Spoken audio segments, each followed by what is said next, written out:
Hey, hello again, and welcome to another Weird News and Wacky History, a look behind the scenes at what's been happening through the years. I'm your host, Pastor Roland Moss, that old history dude. Say, you need some money? Who doesn't? With that in mind, let's take a look today at Who Wants to Be a Millionaire?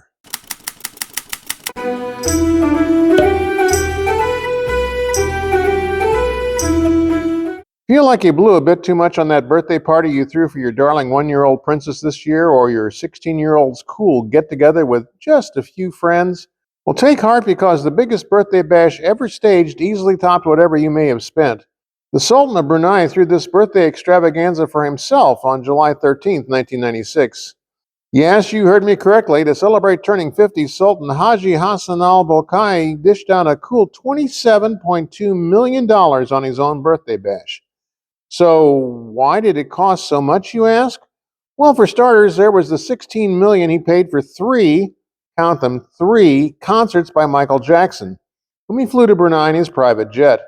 For some reason, he didn't bother attending any of the concerts. Apparently, he wasn't that big of a Thriller fan.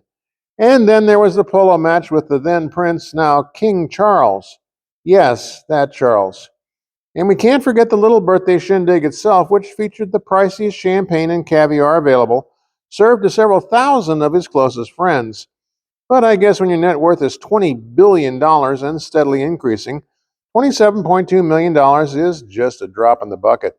For some folks, big money is just a Coke away. At one time, the completely unremarkable farm town of Quincy, Florida was home to more millionaires per capita than any other place in the U.S., due completely to the savvy business sense of a local banker named Pat Monroe. The Great Depression hit America hard, but Monroe noticed a remarkable thing during those hard scrabble times. Even the poorest of the poor would spend a hard-earned nickel on a bottle of Coke.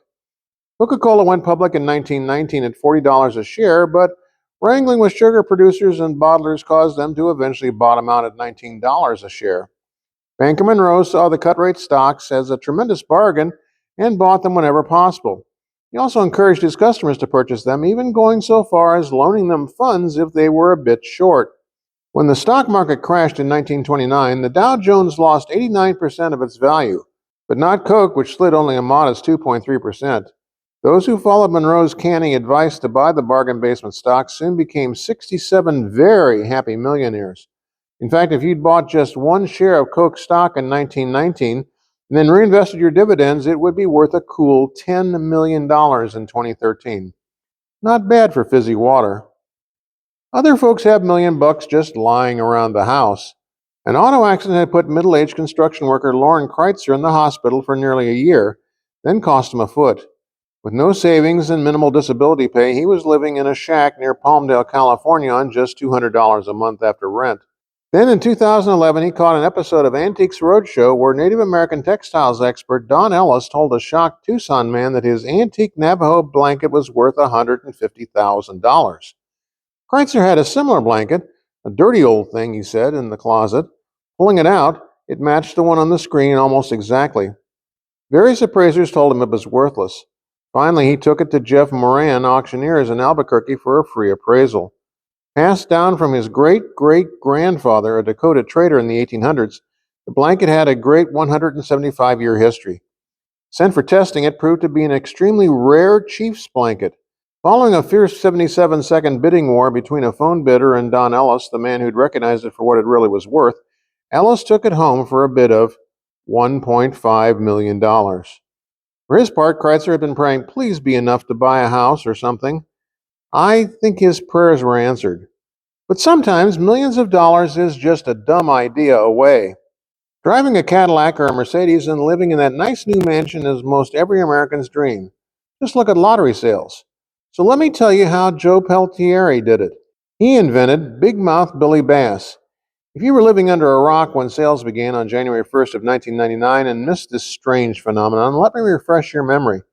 Big Mouth Billy Bass is a plastic fish mounted on a wall plaque that starts singing and wiggling around whenever anyone walks by. Featuring a repertoire of such watery classics as I Will Survive, Take Me to the River, Bad to the Bone, and Don't Worry, Be Happy, the Big Mouth fish rates right up there with Pet Rocks as one of the oddest products of all time. But there's just something about that motion detector technology that makes this rather loud piece of wall art so appealing to young and old alike. Since its release in 1999, it's become something of an icon on the walls of fishing lodges and woodland cabins worldwide. Oh, and the millionaire part? Big Mouth Billy made a cool $100 million in a single year at the peak of its popularity. Joe Peltieri smiled all the way to the bank. And that's about all the time we have for this edition of Weird News and Wacky History, a look behind the scenes of what's been happening around the world. I'm your host, Pastor Roland Moss, author, historian, and speaker, wishing that all your history may be just a bit weird.